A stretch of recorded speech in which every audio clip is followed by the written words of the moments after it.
श्रीमद्भागवत गीता साक्षात भगवान की दिव्य वाणी है। इसकी महिमा अपार है, अपरिमित है। इसका यथार्थ में वर्णन कोई नहीं कर सकता।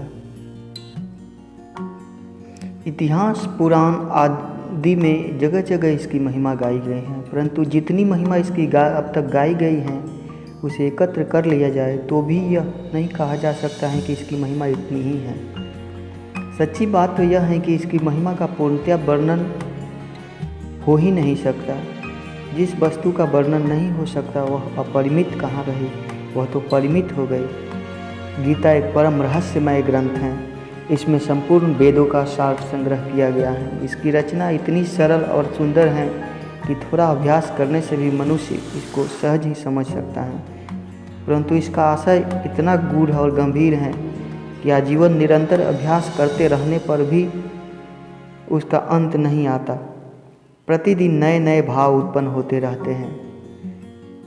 इससे वह सदा नवीन ही बना रहता है एवं एकार चित्र होकर सदा भक्ति सहित विचार करने से इसके पद पद में परम रहस्य भरा हुआ है। प्रत्यक्ष प्रतीत होता है भगवान के गुण, प्रभाव, स्वरूप, तत्व, रहस्य और उपासना का तथा कर्म एवं ज्ञान का वर्णन जिस प्रकार इस में किया गया है वैसा अन्य ग्रंथ में एक साथ मिलना कठिन है।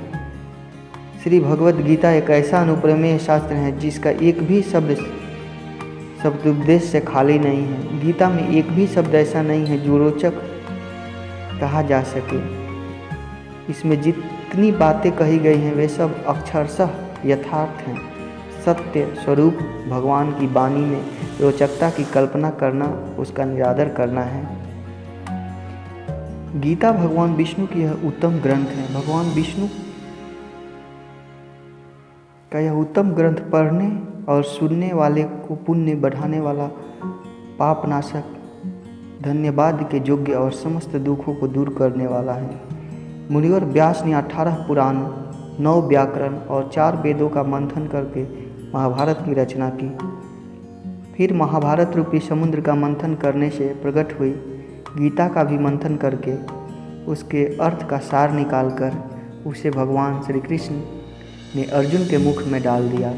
गंगा में प्रतिदिन स्नान करने से मनुष्य का मैल दूर होता है, परंतु गीता रूपी गंगा के जल में एक ही बार स्नान करने से संपूर्ण संसार मल को नष्ट कर देता है।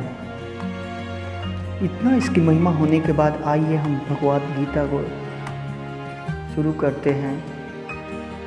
श्री भगवान ने अर्जुन को निमित्त बनाकर समस्त विश्व को गीता के रूप में जो महान उपदेश दिया है, यह अध्याय उसकी अवतारण के रूप में है।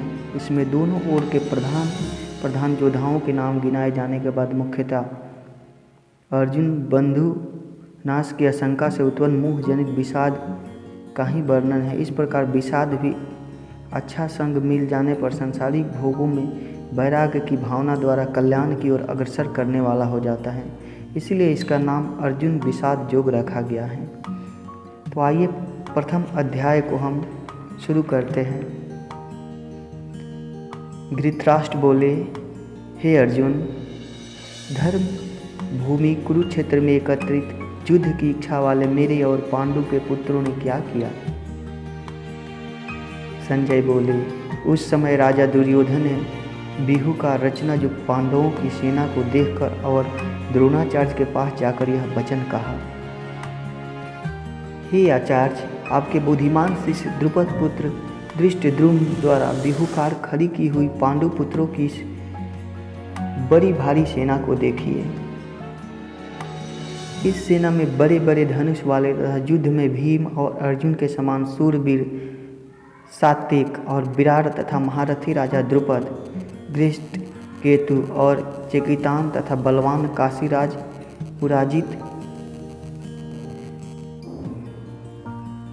पुराजित कुंती भोज और मनुष्यों में श्रेष्ठ सभ्य पराक्रमी युद्धमन्यु तथा बलवान उत्मौजा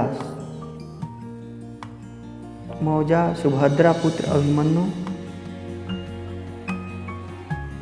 एवं द्रौपदी के 5 पुत्र ये सभी महारथी हैं। हे ब्राह्मण श्रेष्ठ, अपने पक्ष में जो भी प्रधान है उसको आप समझ लीजिए। आपकी जानकारी के लिए मेरी सेना के जो जो सेनापति हैं उसको बतलाता हूँ। अब द्रोणाचार्य, पितामह भीष्म तथा कर्ण, संग्राम विजय कृपाचार्य था, वैसे ही अश्वत्थामा, विकर्ण और सोमदत्त का पुत्र भूरिश्रवा और भी मेरे लिए जीवन की आशा त्याग करने वाले बहुत से शूरवीर अनेक प्रकार के शास्त्रों से सुसज्जित सब के सब युद्ध में चतुर हैं। भीष्म पितामह द्वारा रक्षित हमारी वह सेना सब प्रकार से अजय है और भीम द्वारा रक्षित इन लोगों की यह सेना जीतने में सुगम है। इसीलिए सब मोर्चों पर अपनी अपनी जगह स्थित रहते हुए आप लोग सभी निसंदेह भीष्म पितामह की ही सब ओर से रक्षा करें। कौरवों में वृद्ध बड़े प्रतापी पितामह भीष्म दुर्योधन के हृदय में हर्ष उत्पन्न करते हुए उच्च स्वर से सिंह की दहाड़ के समान गरज कर शंख बजाया। इसके पश्चात शंख और नगाड़े तथा ढोल, मृदंग और नरसिंह आदि बाजे एक साथ ही बज उठे। उनका वह शब्द बड़ा भयंकर हुआ। इसके अनंतर सफ़ेद घोड़ों से युक्त उत्तम रथ में बैठा हुआ श्री कृष्ण महाराज और अर्जुन भी अलौकिक शंख बजाए। श्री कृष्ण महाराज ने पंचजन्य नामक, अर्जुन ने देवदत्त नामक और भयानक कर्म वाले भीमसेन ने पांडव नामक महाशंख बजाया। कुंती पुत्र राजा युधिष्ठिर ने अनंत विजयी नामक और नकुल तथा सहदेव सुघोष और मणिपुष्पक नामक शंख बजाए।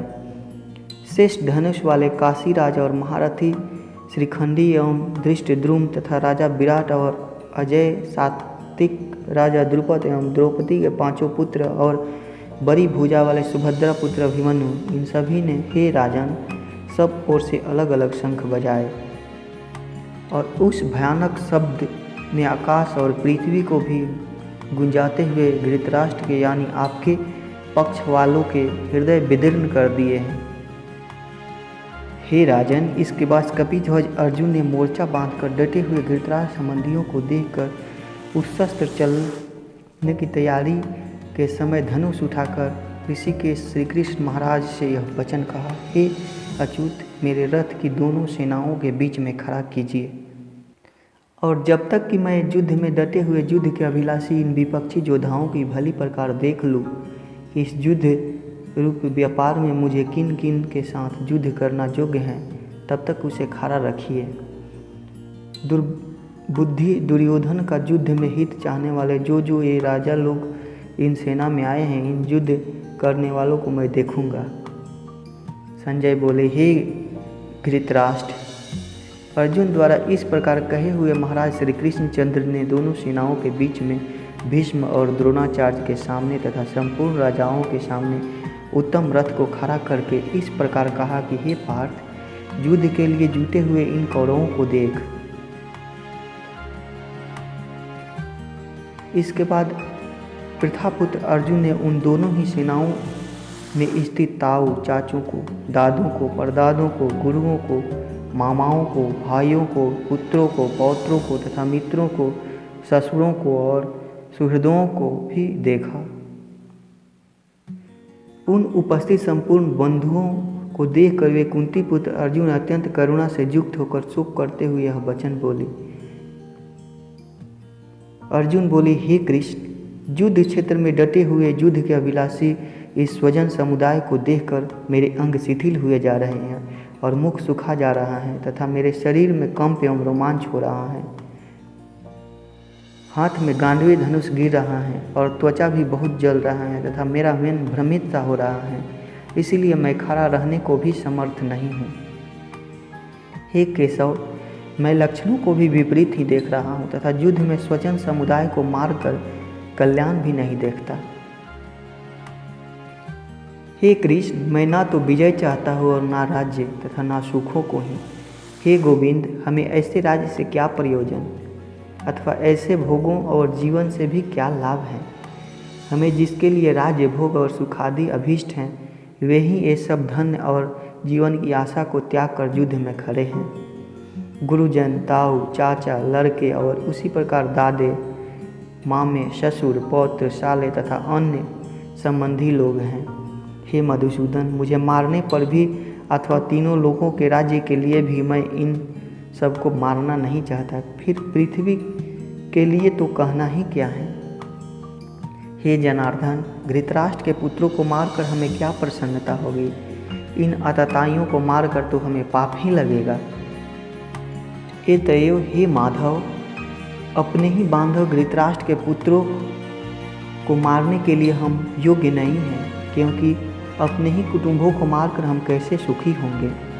यद्यपि लोभ से भ्रमित हुए ये लोग कुल के नाश से उत्पन्न दोष को और मित्रों से विरोध करने में पाप को नहीं देखते, तो भी हे जनार्दन, कुल के नाश से उत्पन्न दोषों को जानने वाले हम लोगों को इस पाप से हटने के लिए क्यों नहीं विचार करना चाहिए। कुल के नाश से सनातन कुल धर्म नष्ट हो जाता है। धर्म के नाश हो जाने पर संपूर्ण कुल में पाप भी बहुत फैल जाता है। हे कृष्ण, पाप के अधिक बढ़ जाने पर कुल की स्त्रियां अत्यंत दूषित हो जाती हैं। और हे वारणीय, स्त्रियों को दूषित हो जाने पर वर्ण संकर उत्पन्न होते हैं। और वर्ण संकर कुल घातियों को और कुल को नरक में ले जाने के लिए ही होता है। लुप्त हुई पिंड और जल की क्रिया वाले अर्थात श्राद्ध और तर्पण से वंचित इनके पितर लोग भी अधोगति को प्राप्त होते हैं। इन वर्ण संकर कारक दोषों से कुल घातियों के सनातन कुल और धर्म जाति नष्ट हो जाते हैं। हे जनार्दन, जिसका कुल धर्म नष्ट हो गया है, ऐसे मनुष्य का अनिश्चित काल तक नरक में वास होता है, और ऐसा हम सुनते आए हैं। हाँ, शोक हम लोग बुद्धिमान होकर भी महान पाप करने को तैयार हो गए हैं, जो राज्य और सुख के लोभ से स्वजनों को मारने के लिए उद्धत हो गए हैं। यदि मुझ शस्त्र रहित एवं सामना न करने वाले को शस्त्र हाथ में लिए हुए धृतराष्ट्र के पुत्र रण में मार डाले, तो वह मरना भी मेरे लिए अधिक कल्याणकारक होगा। संजय बोले, रण भूमि में शोक से उद्विग्न मन वाला अर्जुन इस प्रकार कहकर बाण सहित धनुष को त्याग कर रथ के पिछले भाग में बैठ गया। इस प्रकार प्रथम अध्याय पूर्ण हुआ। तो अब चलिए हम दूसरे अध्याय में चलते हैं। दूसरे अध्याय का पहला श्लोक के माध्यम से हम यह जानते हैं। संजय बोले, उस प्रकार करुणा से व्याप्त और आंसुओं से पूर्ण तथा व्याकुल नेत्रों वाले शोक युक्त उस अर्जुन के प्रति भगवान मधुसूदन यह वचन कहा। श्री भगवान बोले, हे अर्जुन, तुझे इस असमय यह मोह किस हेतु से प्राप्त हुआ है?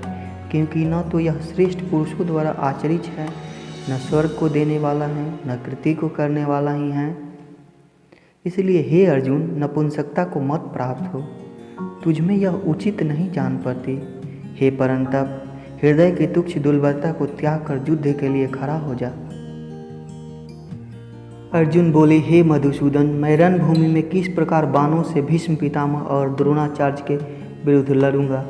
क्योंकि हे अरिसूदन, वे दोनों ही पूजनीय हैं। इसलिए इन महानुभाव गुरुजनों को न मार कर मैं इस लोक में भिक्षा का अन्न भी खाना कल्याणकारक समझूंगा। क्योंकि गुरुजनों को मारकर भी इस लोक में रूढ़ि से सने हुए अन्न, अर्थ और काम रूप भोगों को ही भोगूंगा।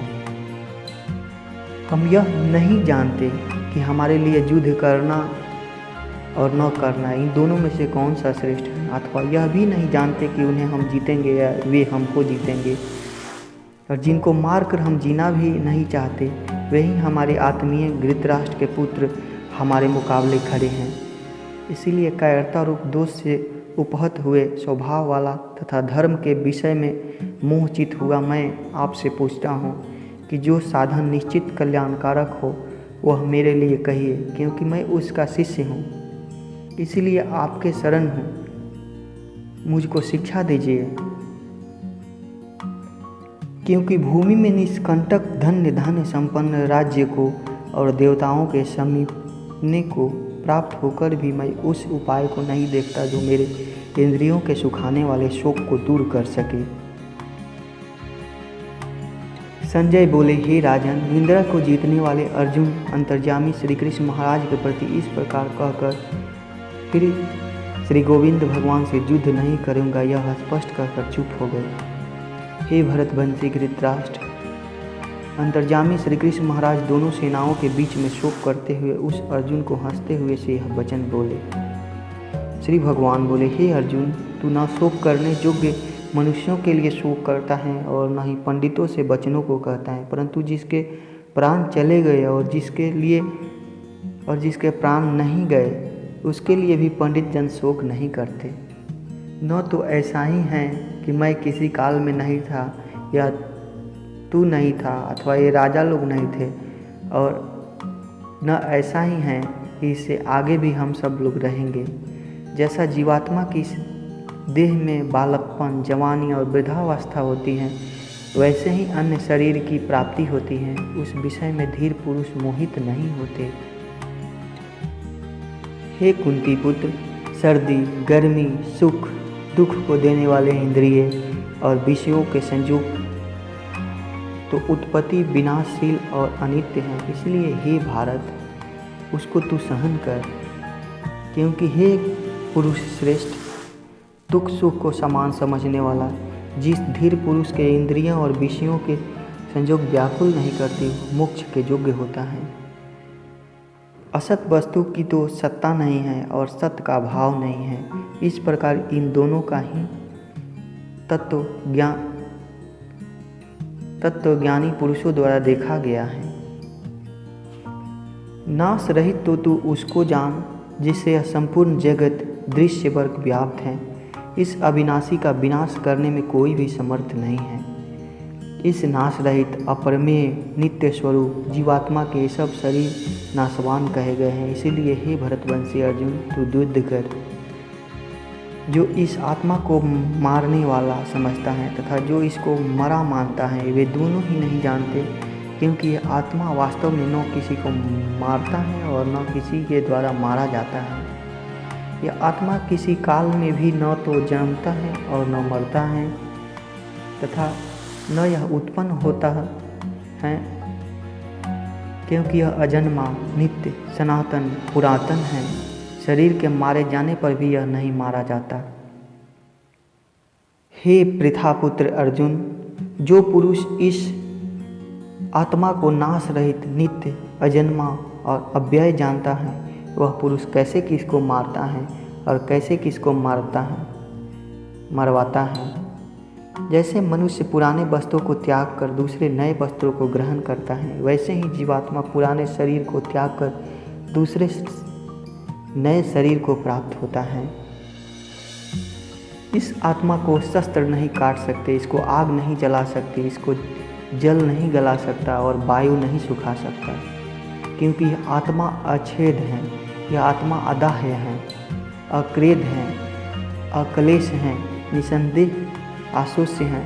यह आत्मा नित्य, सर्वव्यापी, अचल, स्थिर रहने वाला और सनातन है। यह आत्मा अव्यक्त है, यह आत्मा अचिंत्य है और यह आत्मा विकार रहित कहा जाता है। इससे हे अर्जुन, इस आत्मा को उपयुक्त प्रकार से जानकर तू शोक करने के लिए योग्य नहीं है, अर्थात तू शोक करना उचित नहीं है। किंतु यदि तू इस आत्मा को सदा जन्मने वाला तथा सदा मरने वाला मानता हो, तो भी हे महाबाहो, तू इस प्रकार शोक करने का योग्य नहीं है, क्योंकि इस मान्यता के अनुसार जन्मे हुए की मृत्यु निश्चित है और मरे हुए का जन्म निश्चित है। इससे भी इस बिना उपाय वाले विषय में तू शोक करने योग्य नहीं है।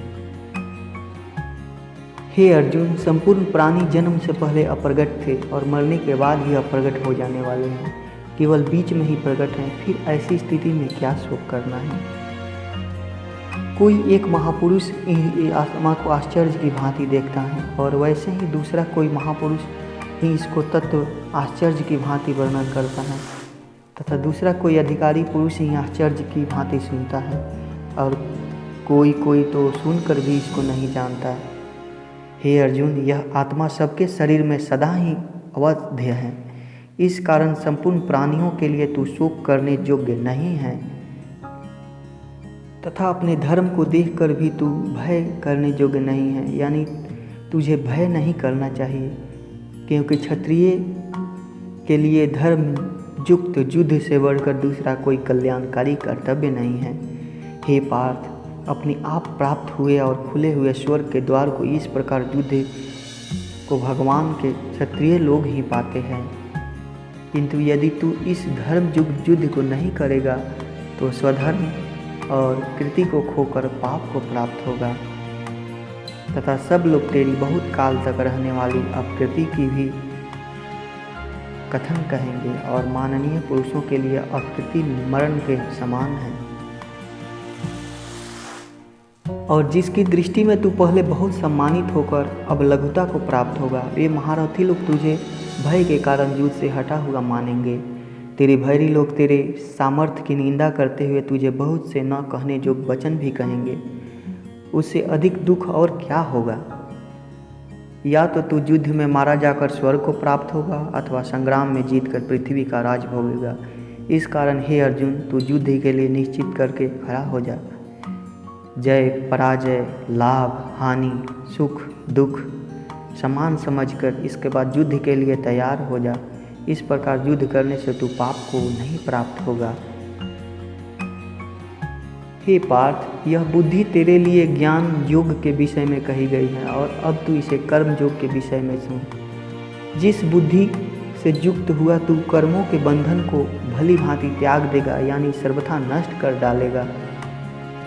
इस कर्म योग में आरंभ का अर्थात बीज का नाश नहीं है और उल्टा फल स्वरूप दोष भी नहीं है, बल्कि इस कर्म योग धर्म का थोड़ा सा भी साधन जन्म मृत्यु रूपी महान भय से रक्षा कर ले जाता है।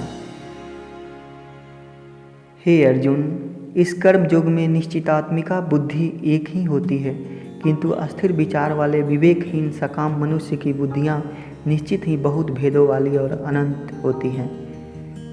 हे अर्जुन, जो भोगों में तन्मय हो रहे हैं, जो कर्म फल के प्रशंसक हैं, वेद वाक्यों में प्रीति रखते हैं, जिसकी बुद्धि में स्वर्ग ही परम प्राप्य वस्तु है और जो स्वर्ग से बढ़कर दूसरी कोई वस्तु नहीं है, ऐसा कहने वाले हैं, वे अविवेकी जन इस प्रकार की जिस पुष्पित यानी दिखाऊ शोभायुक्त वाणी को कहा करते हैं, जो कि जन्म रूप कर्म फल देने वाला एवं भोग तथा ऐश्वर्य की प्राप्ति के लिए नाना प्रकार की बहुत सी क्रियाओं को वर्णन करने वाली है, उस वाणी द्वारा जिसका चित्त हर लिया गया है, जो भोग और ऐश्वर्य में अत्यंत आसक्त है, उस पुरुषों की परमात्मा में निश्चितात्मिकता बुद्धि नहीं होती। हे अर्जुन, वेद उपयुक्त प्रकार से तीनों गुणों के कार्य रूप समस्त भोगों एवं उसके साधनों का प्रतिपादन करने वाले हैं। इसीलिए तू उन भोगों को एवं उसके साधनों में आसक्तिहीन, हर्ष विषाद आदि द्वंद्वों से रहित नित्य वस्तु परमात्मा में स्थित जोग क्षेम को न चाहने वाला और स्वाधीन अंतःकरण वाला हो। सब ओर से परिपूर्ण जलाशय के प्राप्त हो जाने पर छोटे जलाशय में मनुष्य का जितना प्रयोजन रहता है, ब्रह्म को तत्व से जानने वाला ब्राह्मण का समस्त वेदों में उतना ही प्रयोजन रहता है। तेरा कर्म करने में अधिकार है, जिसके फलों में नहीं। इसीलिए तू कर्मों को फल का हेतु मत हो तथा तेरी कर्म न करने में भी आसक्ति न हो।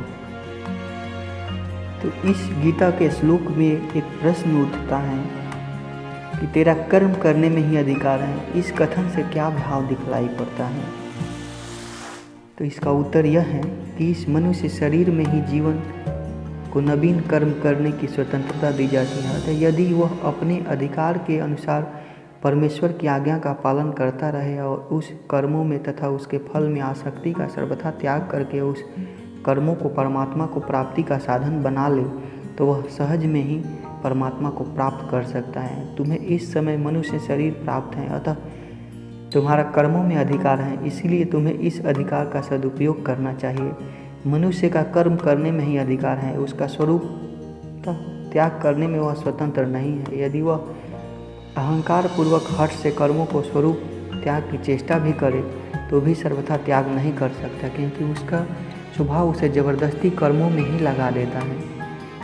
ऐसा परिस्थिति में उसके द्वारा उस अधिकार का सदुपयोग नहीं दुरुपयोग होता है तथा विहित कर्मों के त्याग से उस शास्त्र के त्याग का भी दंड भोगना पड़ता है। ये हुए तुम्हें कर्तव्य कर्म अवश्य करते रहना चाहिए, उनका त्याग कदापि नहीं करना चाहिए।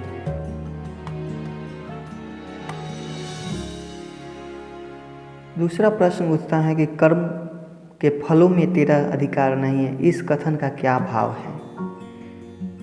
उत्तर इसका ये है कि इससे भगवान यह भाव दिखलाया है कि मनुष्य कर्मों का फल प्राप्त करने में कभी किसी प्रकार स्वतंत्र नहीं है। उसके कौन से कर्म का क्या फल होगा और वह फल उसको किस जन्म में और किस प्रकार प्राप्त होगा, इसका ना तो उसको कुछ पता है और ना ही वह अपने इच्छानुसार समय पर उसे प्राप्त कर सकता है अथवा न उससे बच ही सकता है। मनुष्य चाहता कुछ और है और होता कुछ और है। वह बहुत मनुष्य नाना प्रकार के भोगों को भोगना चाहते हैं, पर उसके लिए सुयोग मिलना उसके हाथ की बात नहीं है। अनेक प्रकार से संयोग वियोग वे नहीं चाहते पर बलात् हो जाते हैं। कर्मों के फल का विधान करना सर्वथा विधाता के अधीन है। मनुष्य का उसमें कुछ भी उपाय नहीं चलता।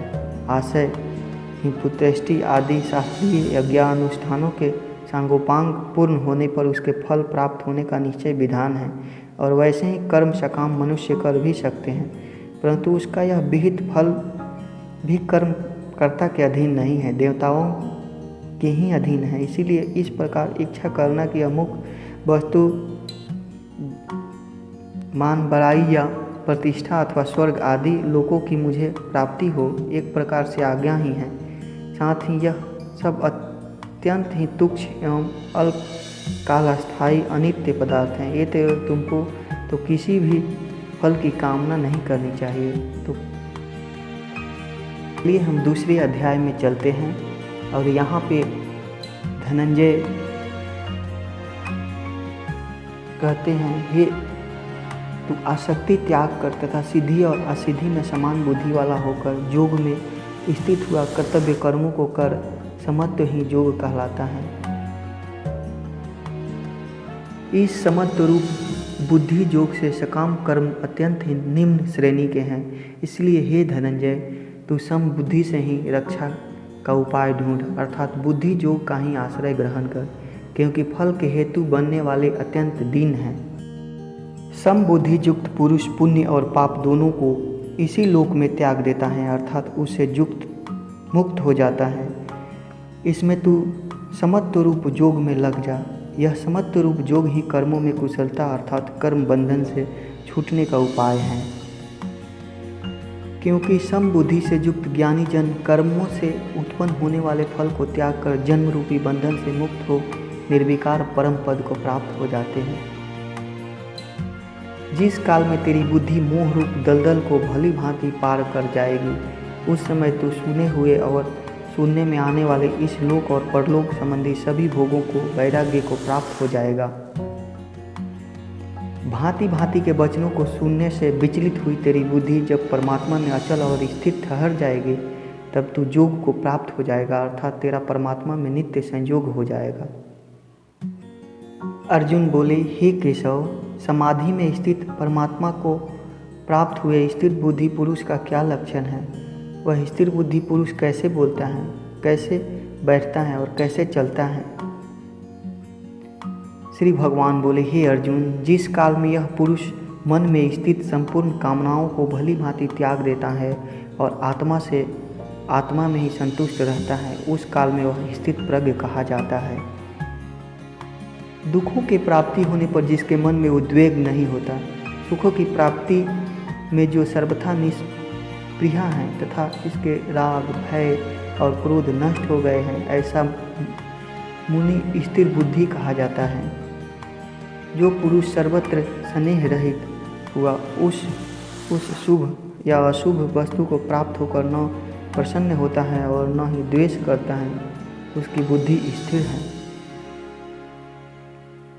और कछुआ सब ओर से अपने अंगों को जैसे समेट लेता है, वैसे ही जब यह पुरुष इंद्रियों विषयों से इंद्रियों को सब प्रकार से हटा लेता है, तब उसकी बुद्धि स्थिर है। इंद्रियों द्वारा विषयों को ग्रहण न करने वाला पुरुष के भी केवल विषय तो निवृत्त हो जाते हैं, परंतु उसमें रहने वाले आसक्ति निवृत्ति नहीं होती। इस स्थित प्रज्ञ पुरुष की तो आसक्ति भी परमात्मा का साक्षात्कार करके निवृत्त हो जाता है।